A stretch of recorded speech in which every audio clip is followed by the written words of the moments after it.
Welcome to Franchise Clarity, where we talk honestly about what it really takes to own a franchise and how to avoid the traps no one's warned you about. If you're a corporate executive recently laid off or thinking about leaving, this one's for you.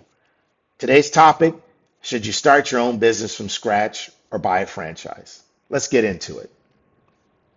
If you spent years in a corporate role, especially at places like P&G, GE, or any of the Fortune 500s, you've probably heard the word entrepreneur tossed around a lot. And lately, with rounds of layoffs and restructurings, it's become more than just a buzzword. People are asking, what's next for me? And let's be honest, there's a romanticism to starting your own thing, owning something, being your own boss, taking control. That's where franchising starts to look attractive.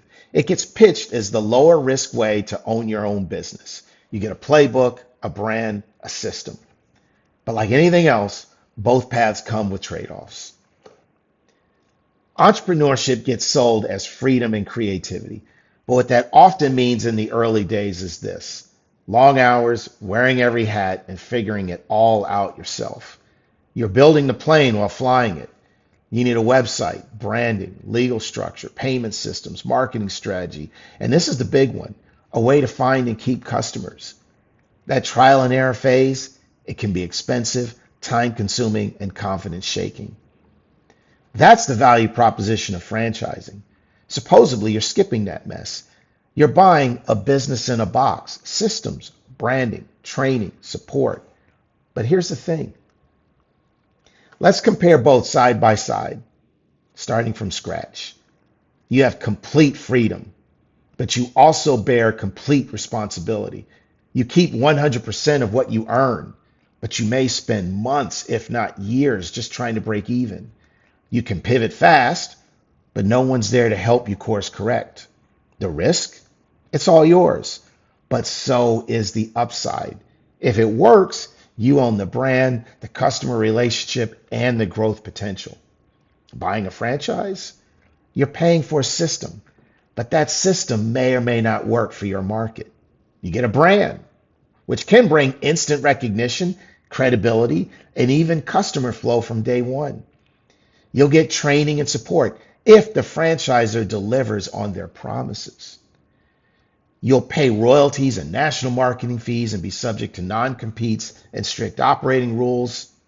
But if it does work, a strong franchise can shortcut the trial and error phase, reduce decision fatigue, and get you profitable faster than building from scratch.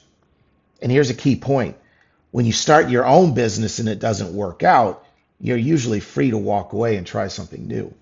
In a franchise, termination clauses and non-competes can follow you long after the business folds. One of the strongest arguments for franchising is time. When you start something from zero, you're not just building a business, you're building every part of the business. It's time consuming, it's risky, it's exhausting. So if the franchisor system delivers, and that's a big if, it might be worth the higher upfront costs and royalties. But the danger is this. What if the franchisor oversold the model? What if the unit economics don't work?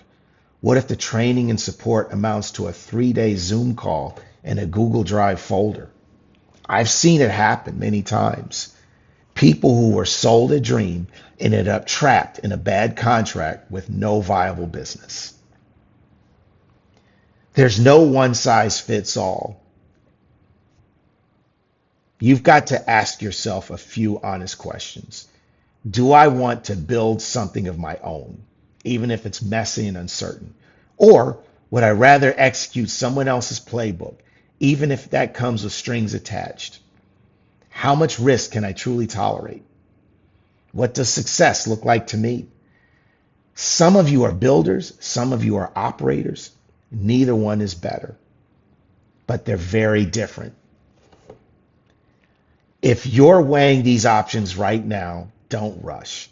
Don't fall for a slick sales pitch.